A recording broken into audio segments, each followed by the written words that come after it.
Apa itu rancangan split plot? Rancangan petak terpisah bentuk khusus dari rancangan faktorial, di mana kombinasi perlakuan diacak secara bertahap. Beberapa pertimbangan penerapan RPT yaitu: yang pertama, perbedaan kepentingan pengaruh; yang kedua, pengembangan dari percobaan yang telah berjalan; yang ketiga, kendala teknis pengacakan di lapangan. Rancangan ini dapat diaplikasikan pada berbagai rancangan lingkungan, yaitu RAL, RAK, dan RBSL. Penyusunan bagan percobaan. Percobaan dua faktor atau nitrogen NO, N1, N2, dan varietas F1, F2, F3, di mana nitrogen ditempatkan sebagai petak utama dan varietas sebagai anak petak. Pertimbangannya, setiap perlakuan diulang 3 kali dan unit-unit percobaan diasumsikan homogen. Dengan demikian, rancangan yang digunakan adalah rancangan petak terpisah RAL. Bagian pembuatan layoutannya. Jadi pembuatan layout percobaan ini pengacakannya mengikuti rancangan tunggal RAL, karena yang diperlu acak pertama kali itu ada petak utama. Jadi hanya petak utamalah yang mengikuti pengacakan secara lengkap. Berarti kalau petak utama itu adalah nitrogen, ada 3 petak utama, kemudian diulang 3 kali, harus mempersiapkan 9 petak besar. Nah, jadi bagaimana penempatan N di dalam petak besar itu? Ini mirip seperti rancangan faktor tunggal RAL, dengan memperlakukan itu adalah nitrogen. Misalnya petak utama dan petak besar kedua dan petak ketiga dan seterusnya. Petak besar yang ke-9 kemudian diacak posisi N-nya mana petak besar N0, N1, dan seterusnya. Kemudian model linear split plot RAL. Model split plot linear RAL ini adalah sedikit berbeda dibandingkan faktorial. Jadi kenapa? Karena kalau di sudut faktorial galatnya cuma ada satu saja, itu disebut galat percobaan. Cuman di dalam rancangan split plot RAL di sini karena perbedaan ukuran petak, maka galatnya dipisah 2 galat percobaan, yaitu ada 2. Yang pertama galat petak utama dan galat anak petak. Galat dan petak utama ini adalah keragaman yang terjadi di dalam petak utama, sedangkan galat anak petak itu adalah keragaman di dalam anak petak. Berarti di dalam keragaman petak besar antara subpetak. Jadi penjelasannya untuk masing-masing notasi yang di dalam model ini hampir sama seperti di dalam model-model faktorial. Baik, yang berikut struktur tabel sidik ragam. Yang pertama ada sumber keragaman, yaitu A, galat A, B, AB, dan galat B. Di sampingnya ada derajat bebas, yaitu A dikurang 1 di galat A sama dengan A dikali R kurang 1 di faktor B sama dengan B kurang 1, AB sama dengan A kurang 1 dikali B kurang 1. Di faktor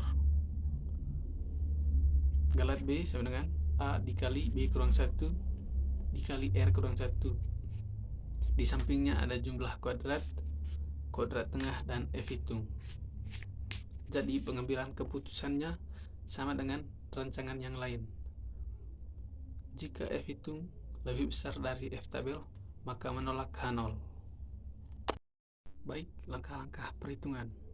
Yang pertama, dari tabel pengamatan data asal hitung sama dengan yang pertama faktor koreksi FK sama dengan Y kuadrat dibagi ABR. Yang kedua, jumlah kuadrat total JKT sama dengan sigma YIJK kuadrat dibagi faktor koreksi.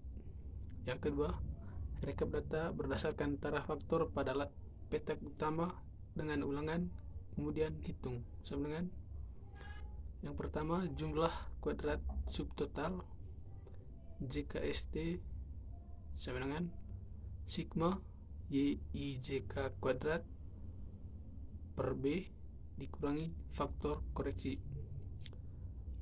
Yang kedua, JKA jumlah kuadrat faktor A, JKA sama dengan sigma YI kuadrat dibagi BR dikurangi faktor koreksi.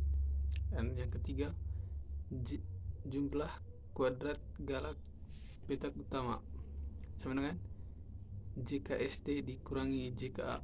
Yang ketiga adalah rekap data berdasarkan struktur perlakuan A dikali B, kemudian menghitung jumlah JKB, JKAB, di mana nilai pengamatan di dalam tabel tersebut adalah total dari setiap ulangan. Contoh split plot rancangan acak lengkap. Dalam usaha menjaga kesehatan lingkungan, dilakukan percobaan dengan menggunakan berbagai jenis tanaman untuk menyerap debu.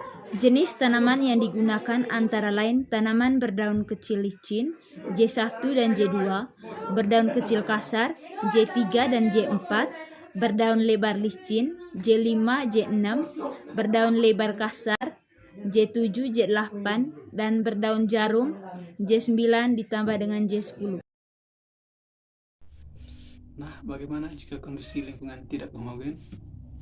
Yang pertama, kendalikan dengan sistem blocking. Yang kedua, jika sumber keragaman berasal dari satu arah, rancangan lingkungan yang digunakan adalah rancangan acak kelompok. Yang ketiga, pengacakan perlakuan dilakukan sebagai berikut.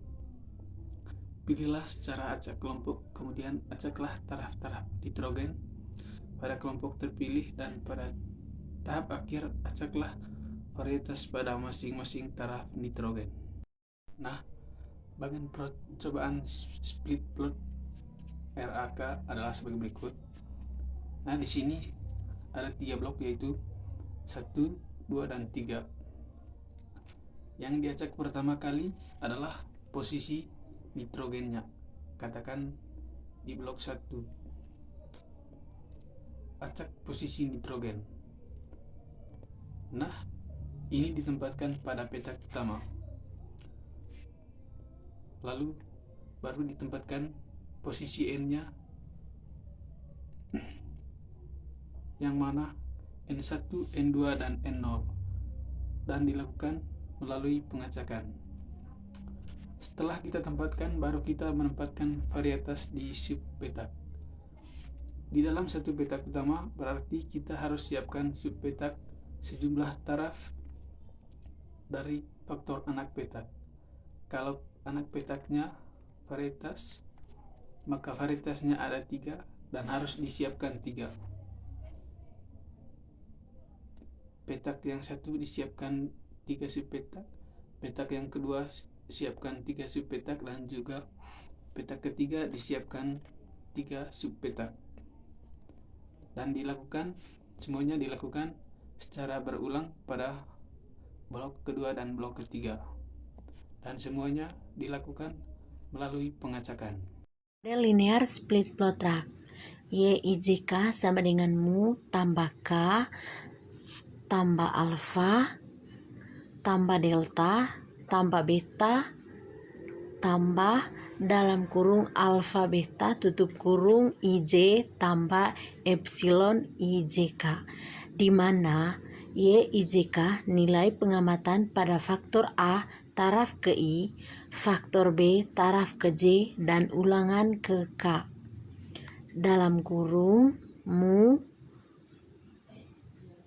alfa beta K merupakan komponen aditif dari rataan. Pengaruh utama faktor A, faktor B, dan kelompok, sedangkan alfa beta IJ merupakan komponen interaksi dari faktor A dan faktor B, sedangkan sigma IK komponen acak dari petak utama yang menyebar normal. Dalam kurung 0, sigma pangkat 2 dan epsilon IJK merupakan pengaruh acak dari anak petak juga menyebar normal dalam kurung 0, sigma pangkat 2. Struktur tabel sidik ragam. Yang pertama, sumber geragaman yang berisi blok A, galat A, B, AB, galat B.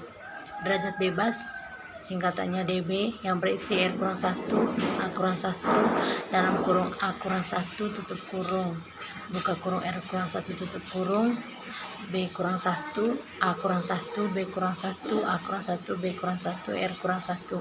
Jumlah kuadrat singkatan dari JK yang berisi JKK, JKA, JKG, JKB, JKAB, JK.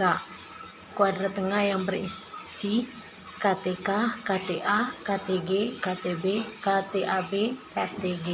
Hitung yang berisi KTK per KTG, KTA per KTG, KTB per KTG, KTAB per KTG. Nah, yang berikut langkah-langkah. Kemudian, bagaimana langkah-langkah menghitung jumlah kuadrat tersebut?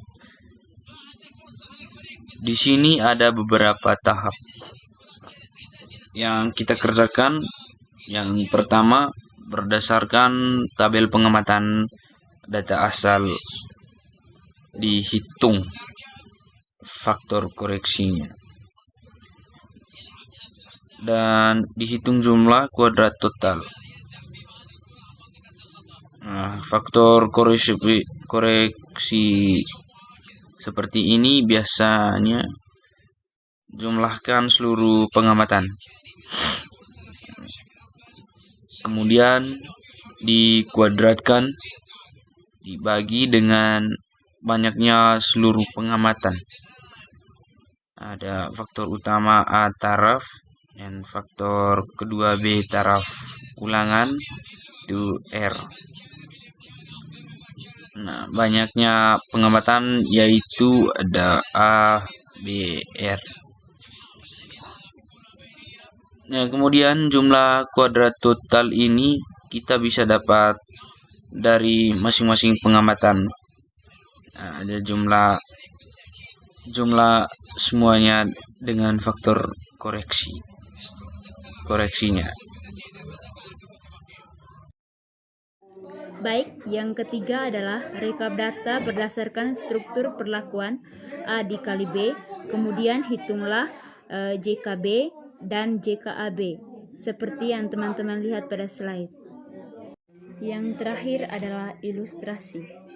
Misalkan ada penelitian yang ingin meneliti pengaruh kombinasi pemupukan NPK dan genotip padi terhadap hasil padi kilogram per petak. Pengaruh kombinasi pemupukan NPK terdiri dari 3 taraf ditempatkan sebagai petak utama atau main plot, dan genotip padi B terdiri dari 2 taraf yang ditempatkan sebagai anak petak atau subplot. Petak utama disusun dengan menggunakan rancangan dasar, rancangan acak kelompok dengan ulangan 3 kali.